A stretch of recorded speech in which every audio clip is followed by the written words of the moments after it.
Have you ever found yourself in a massive argument with someone and you just think, like, wow, this person is being incredibly stubborn? Oh, absolutely. Or, you assume they're just completely missing the point. Right.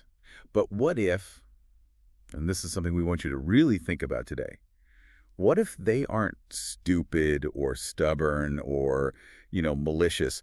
What if they are just running a completely different mental software than you are? Yeah, that's such a great way to frame it. Because, think about your smartphone. Oh, sure. Like when your phone starts glitching, you check the operating system, right? You don't just keep downloading new apps and hoping the battery stops draining. Exactly. But with human interaction, when we feel totally baffled by someone else's behavior, Mhm. we rarely check our own mental architecture. Mhm. We just assume everyone perceives reality using the exact same framework we do. Mhm. And they definitely do not. No, they don't. And it's arguably our greatest cognitive blind spot. We judge the choices of others through the lens of our own internal compass, completely unaware that their internal compass might be magnetically pulled toward, an entirely different true north. Which perfectly sets up our mission for this deep dive. So, welcome. Today we are looking at a really fascinating translated excerpt from a text published in 2012 by a writer named Swifting. Yeah, it's titled Analysis of 8 Major Life Views and the Life View of Chanyuan Celestials. And right up front, the text defines what a life view actually is. Because, it's one of those terms we throw around. But here, it's defined as a fundamental perspective on the value, meaning, purpose, and the chosen path to achieve those purposes in life. It is the absolute bedrock. It's how you assign value to every single moment of your existence. It dictates what you notice, what you ignore, what you celebrate, and honestly, what you fear. So the goal for you, listening right now, like you are the third person in this intellectual journey with us today, Yeah. is to use this deep dive as a mirror. As we examine these 8 distinct frameworks of human existence, we want you to figure out which one is currently running your own life. Which is a pretty daunting challenge, honestly. It really is. Okay, let's unpack this. The text groups these views thematically, and I think it makes sense to start at the very bottom of Maslow's hierarchy of needs, right? Yeah, exactly. We begin with the most grounded physical manifestations of human drive, the tangible pursuits.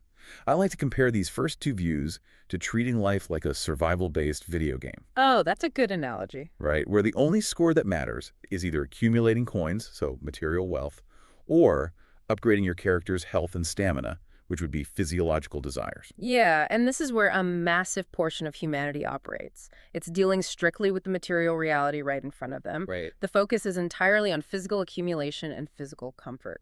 So in the first perspective, the text outlines the material life view. The only metric for a successful life is the accumulation of financial riches. The text notes that for people operating under this framework, literally everything, their thinking, their relationships, what they choose to learn, it all hinges entirely on material gain. These are a couple of great quotes here. One is, people die for wealth, birds die for food, Yeah. and then the classic, money makes the world go round. What's fascinating here is how these views reduce complex human existence to such straightforward metrics. Yeah. You have to look at the psychological appeal of that. How so? Like the simplicity of it. Exactly. The human experience is incredibly complex, right? Yeah. That's nuanced. And honestly, that can cause immense anxiety Yeah. constantly. But the material life view reduces all of that to a profoundly simple binary metric.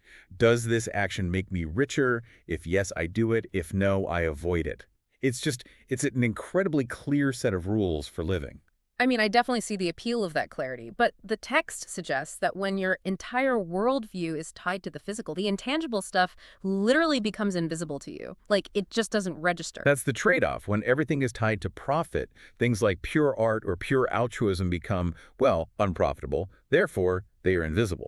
Think about the concept of anonymous altruism, or say, spending a week writing a poem that you never intend to publish. Or just sitting by a river to watch the water move. Exactly. To a pure materialist, these aren't just silly hobbies. They yield no tangible return on investment, so the mind literally categorizes them as meaningless wastes of energy. The beauty of the sunset cannot be monetized, so functionally, it doesn't exist. Wow, that sounds incredibly bleak. But it does help explain why some people seem completely immune to arguments based on emotion or art. If it doesn't pay out, it just doesn't compute. Yeah, it's totally different operating system. Which naturally leads to the second framework in the text, the physiological life view. So if the first view is about hoarding the coins in the video game, this one is about upgrading your stamina. It's about maximizing the physical experience of those resources.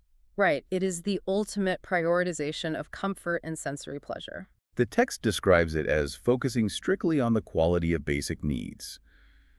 Food, clothing, shelter, transport, and sex.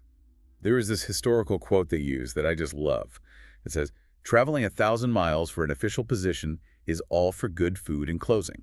It just strips away any pretense of noble ambition, doesn't it? Completely. Like, you aren't taking the promotion to serve the public. You're taking it so you can afford a softer mattress and a faster car. Exactly. The physical body becomes the absolute center of the philosophical universe. And again, look at the psychological safety this provides. Right, because you don't have to worry about the big questions. Precisely.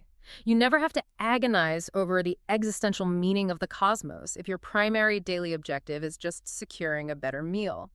The meaning of life is simply avoiding physical pain and acquiring physical pleasure. Okay, but what happens when you win that game?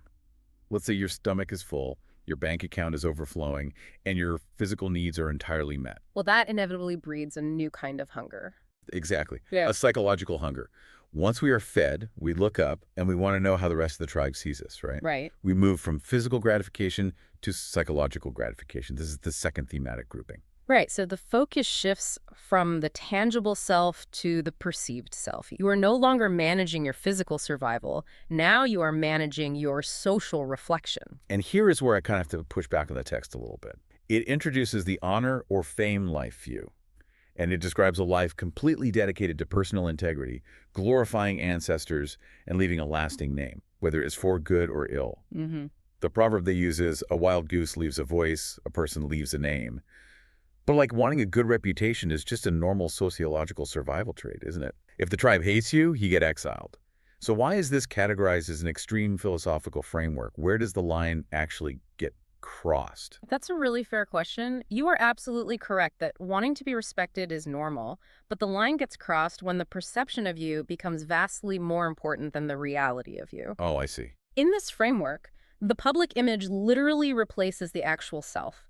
You aren't just managing a reputation anymore. You are essentially constructing a monument. Yeah, the text actually says these people would rather die with honor than live without it. Which is the ultimate proof of how extreme it is. The physical life, which the previous two views obsessed over, is viewed as completely disposable compared to the immortal echo of their name. Wow. Think about historical examples, like the concept of seppuku in feudal Japan, or Victorian aristocrats obsessing over lineage and social disgrace. Individuals would willingly end their own physical existence rather than endure a stain on their public legacy. Because they're curating an image for a 1,000-year timeline. Exactly. And I mean, in a modern context, you could argue a milder version of this is playing out right now on social media, right? Yeah. People living entirely for the metrics, the likes, the digital legacy. Oh, absolutely. While their actual physical reality might be miserable, it just seems deeply exhausting to outsource your entire sense of worth to the opinions of a crowd. You become a hostage to your audience. You're constantly monitoring how you're being perceived, adjusting your behavior, not based on internal morality or, physical comfort, but on how your actions will be recorded by others. Which naturally breeds the exact opposite reaction in our next perspective. Because if the honor view makes you a hostage to the audience, the fourth view, the self-centered or egocentric life view, basically fires the audience completely. It is a radical inward retreat. Yeah. The text asserts that in this view, the self is at the absolute center of human society, just like the sun centers the universe. Every single decision is based purely on self-benefit. And the quotes Shuifeng includes here are so intense. They really are. Like, all is me and I am all, and quite literally, I am my own God. The contrast here is just brilliant. I mean, the fame-driven person relies entirely on the validation of the community, right? Right. Without the community, they have nothing. Exactly. Without them to remember their name, their life has no meaning. But the egocentric person requires absolutely zero external validation. They have literally become their own deity. It sounds like narcissism elevated to theology, or like pure solipsism, where you believe you are the only real mind in existence. Yeah.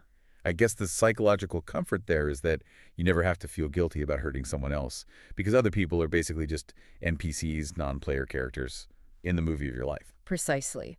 But the danger, of course, is utter isolation. When you are the only thing in the universe that truly matters, everyone else is just a prop. You achieve total invulnerability to criticism, sure, but you sacrifice the ability to form any genuine connection. Right. So we've explored frameworks that focus on the physical body and frameworks centered around the ego and society. Now, the text zooms way out.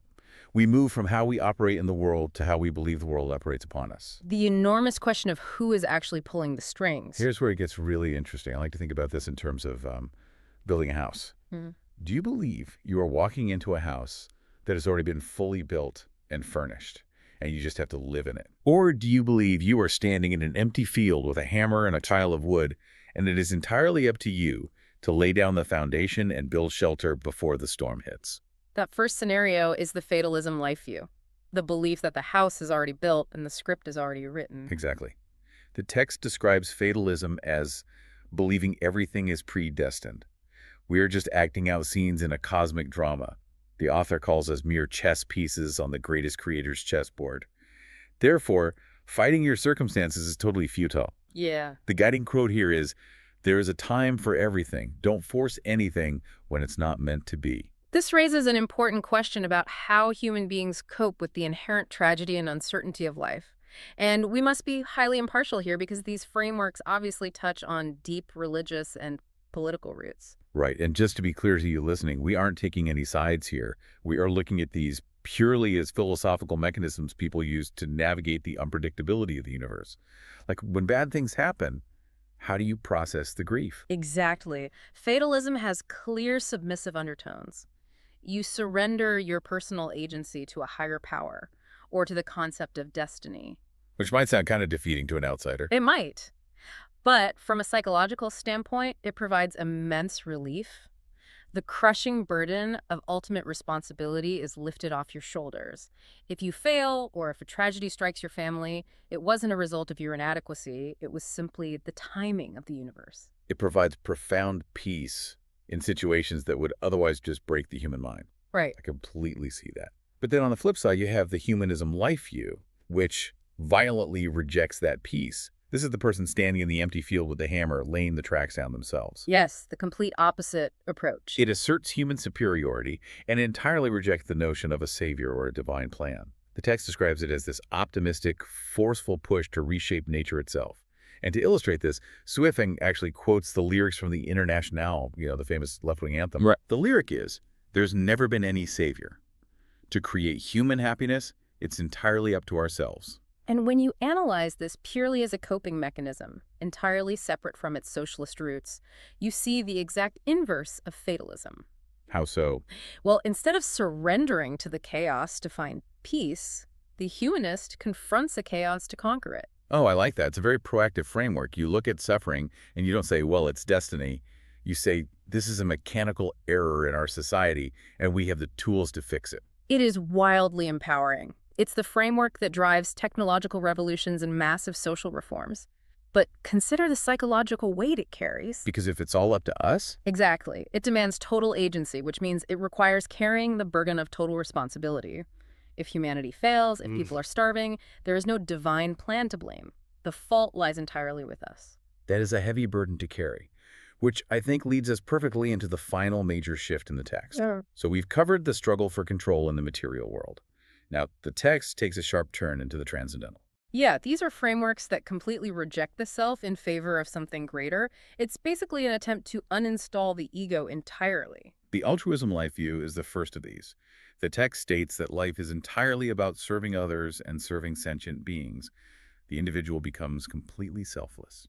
And the imagery used in the source text here is so visceral. It really is. It compares this life view to the silkworm spinning till death and the candle burning till it turns to ashes and dries up the tears. And the stated goal is guiding all sentient beings. I have to say, though, the idea of burning until you turn to ashes sounds incredibly painful. It is. It is the ultimate sacrifice of the physical body and the personal ego for the benefit of the collective. If we connect this to the bigger picture, think about how this contrasts with the very first view we discussed, the materialist. Oh, right. The materialist hoards resources for the self. Exactly. But the altruist bleeds resources for the world. Their entire operating system runs on outward energy expenditure. They find their highest meaning in their own depletion, so long as it warms or illuminates someone else. So they basically dive headfirst into the suffering of the world to try and absorb it, Yes.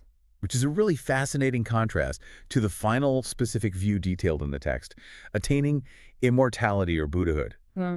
Because if the altruist plunges into the suffering, the spiritual seeker simply steps out of the world entirely. They completely detach. Yeah. The text notes they believe the material world is a mere illusion that just isn't worth pursuing. The quote provided is, "Life is like a dream, and the four great elements are all empty." Actually, hold on. Before we go further, what exactly are the four great elements? Sure. It's a foundational concept in ancient Eastern philosophy and Buddhism. Mhm. The four great elements refer to earth, water, fire, and wind. Okay. Ancient thinkers believed these were the fundamental building blocks of all physical matter. So when the text says these elements are empty, it means the physical universe lacks any permanent, independent reality. I see. It is literally saying that the material world, everything you can touch and see, is an illusion. That clarifies so much. So their primary goal is supreme enlightenment, to reach heaven or a state of complete awakening. The text mentions they reject marriage, they reject family, and they reject the creation of the material world. And interestingly, Shuefeng notes they lack the concept of the greatest creator. Which separates them from the fatalists, who surrendered to a divine plan. Exactly. The contrast between the altruist and the spiritual seeker is profound. Both require the total rejection of the selfish ego, right? Yeah. But the altruist engages with the world intensely. They feel every tear and try to dry it. The spiritual seeker, on the other hand, views the world as a dream. And from their perspective, why would you exhaust yourself trying to fix the furniture inside a dream when the logical solution is simply to wake up? Wow.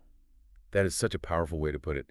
Okay, so we've charted 8 major distinct frameworks here. We've gone from hoarding physical wealth to curating a 1,000-year public image to surrendering to cosmic fate to trying to wake up from the illusion of matter itself. It covers a lot of ground. It really does. But the source text proposes an alternative. After listing all these massive extremes, Shuefeng introduces the life view of the Chanyuan celestials in Lifechanyuan. And just for context, because that sounds completely foreign if you haven't read his work, Lifechanyuan is essentially a modern spiritual and philosophical community that he founded, and the Celestials are its members. Right. And he is basically proposing a solution to all these deeply divided perspectives.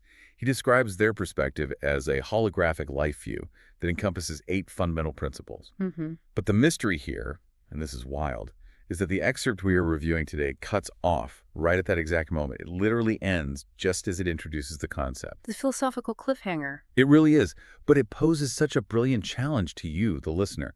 Think about the word holographic. In a true hologram, every single tiny piece contains the entire complete image, right? Yeah. So based on the 8 massive extremes we just unpacked, what would a holographic view that balances them all actually look like? It's a tough question. How do you possibly merge the materialist, who is obsessed with gathering tangible wealth, with the spiritualist who believes that wealth is literally an empty illusion? How do you balance the altruist burning themselves down to ash for others with the humanist demanding we forcefully build a better physical world? Well, the use of the word holographic suggests a framework that doesn't delete the other perspectives, but somehow integrates them all simultaneously. It implies a profound flexibility. Like holding opposing ideas at the same time. Exactly. Perhaps it means recognizing there is an appropriate time to gather physical wealth, a time to seek the respect of your community, a time to surrender to the chaos you cannot control, and a time to serve others until it hurts. It points toward a dynamic, shifting equilibrium rather than a static, rigid doctrine that you rigidly adhere to in every single situation. So what does this all mean for us today? We started this deep dive asking you to look in the mirror. Are you currently living for the good food and clothing? Are you obsessing over leaving an immortal legacy? Are you sitting passively, trusting the universe's timing as a passenger on the train? Right. Or are you sweating in the field with a hammer, trying to force human happiness into existence? And as you reflect on your own framework, consider the friction you experience with the people around you. Oh, this is such a good point. Think about the arguments you have with your spouse or, the colleagues you find entirely unreasonable. What happens when two people who deeply respect each other are operating on completely opposing life views? I mean, that seems like an absolute recipe for chronic resentment. It really is. Imagine a fatalist who fundamentally believes what will be, don't force it. Married to a humanist who believes human happiness is entirely up to ourselves, we must forcefully reshape our environment. Oh, Right. When they argue, they aren't just arguing about whose turn it is to do the dishes or how aggressively to save for retirement. They are experiencing a catastrophic collision of fundamental philosophy. Hmm. The humanist views the fatalist as dangerously lazy and apathetic, and the fatalist views the humanist as neurotically controlling and incapable of finding peace. Because they are judging each other's actions using their own internal metric of success. Like, the humanist measures success by the action taken, but the fatalist measures success by the peace achieved. Precisely. The friction isn't necessarily a lack of love, it is a failure of translation. Wow. Could it be that recognizing these underlying frameworks, understanding that the person across from you isn't broken or malicious, they're just navigating by a different star, could that be the ultimate key to human empathy? That fundamentally shifts how you approach every single disagreement. It brings us right back to our starting point. Before you throw your phone against the wall in frustration, you have to understand the code it's running on. Absolutely. And vastly more importantly, you have to be brutally honest about the code you are running on yourself. Thank you so much for joining us on this deep dive. Keep questioning your assumptions, and we will see you next time.